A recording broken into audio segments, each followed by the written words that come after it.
Assalamualaikum warahmatullahi wabarakatuh. Perkenalkan, nama saya Maudina Raoda, mahasiswa dari Politeknik Sialan Makassar, program studi Administrasi Bisnis Sektor Publik. Dan saya di sini akan menjelaskan tentang apa yang bisa saya dapat dari kuliah tamu dengan judul materi Proses Teknokratis dan Politis Penyusunan Peraturan Daerah. Langsung saja, tata cara penyusunan Ranperda atau mekanisme Ranperda. Tria Politika.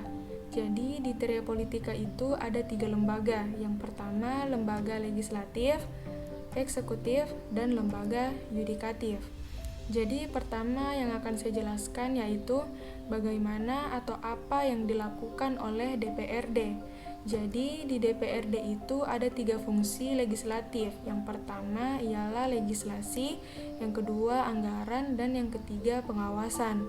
Legislasi di sini artinya DPR berfungsi sebagai lembaga pembuat undang-undang. Yang kedua, anggaran artinya yaitu sebagai lembaga yang berhak untuk menetapkan anggaran pendapatan dan belanja negara atau APBN. Dan yang ketiga, pengawasan artinya DPR sebagai lembaga yang melakukan pengawasan terhadap pemerintahan yang menjalankan undang-undang.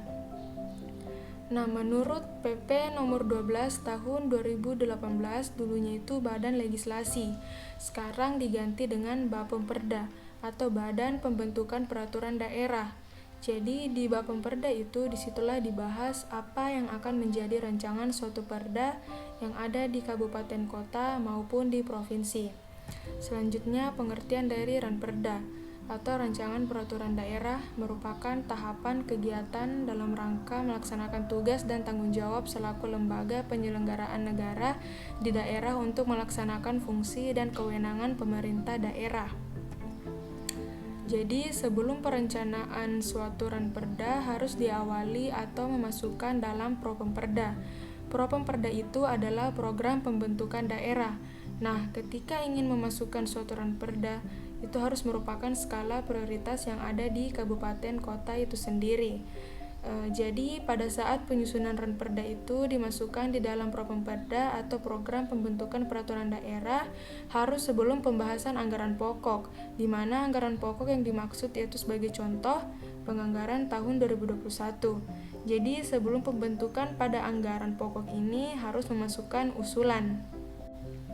Jadi Ranperda itu sebenarnya bisa dari pemerintahan daerah itu sendiri, bisa dari inisiatif DPRD. Karena untuk membentuk suatu perda memang harus melakukan suatu klaim bersama antara pemerintahan daerah dan legislatif.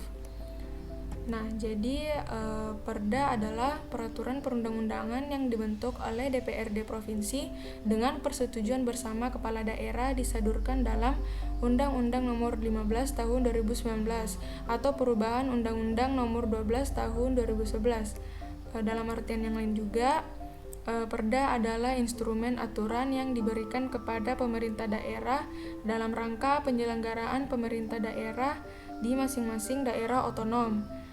Peraturan daerah juga dapat dikatakan merupakan bentuk aturan pelaksanaan undang-undang dari peraturan perundang-undangan yang lebih tinggi.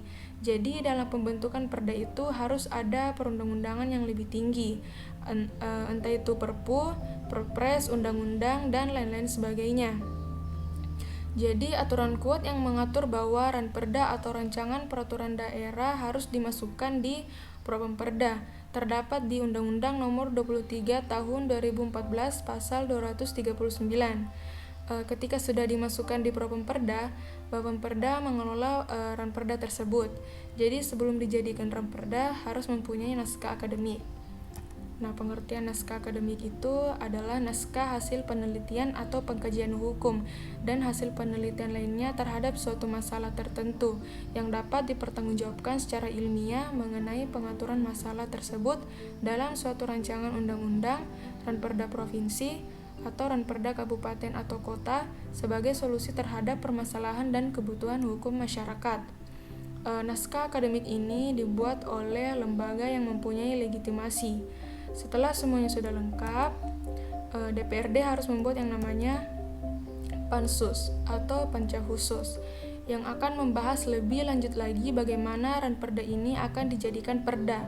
Jadi dalam pembahasan pansus ini nantinya didampingi oleh Biro Hukum, Kabak Hukum yang ada di daerah masing-masing.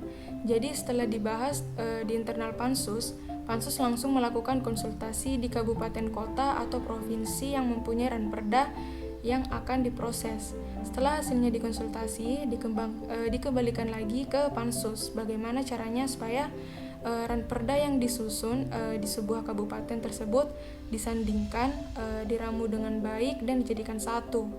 Setelah itu pansus melakukan lagi konsultasi di Biro Hukum provinsi, kemudian diberikan lagi kepada Bapemperda untuk diparipurnakan.